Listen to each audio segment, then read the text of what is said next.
Welcome to our channel. Today we how to log into Acrobat Sign account for eSign detailed guide step by step clearly. To begin, open your web browser. In the address bar, type in the URL for Acrobat Sign. Press enter to navigate to the Acrobat Sign homepage. On the top right corner, look for the login button. Click on the login button. You will be directed to the login page. Here, you need to enter your registered email address.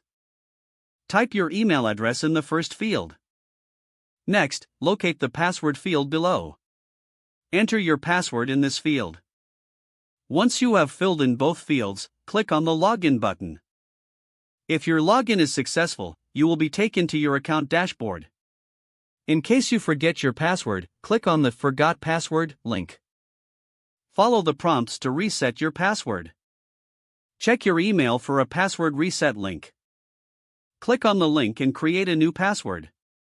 After resetting, return to the login page. Re-enter your email and new password. Click the login button once more.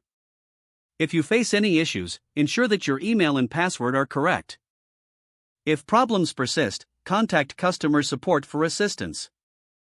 You are now ready to use your Acrobat Sign account. If the page does not load, refresh the browser or try again in a private or incognito window. Make sure you are using the correct email address, then retype it carefully to avoid small typos. If your password is not accepted, use the reset option and create a new strong password you can remember. Check your spam folder for verification or security emails, then complete any requested confirmation steps. Enable two-factor authentication if available to improve account security and reduce unauthorized access risk. After signing in, review your profile details so your contact information and settings are accurate and current. Don't forget to like this video and subscribe to our channel for more step-by-step tech guides.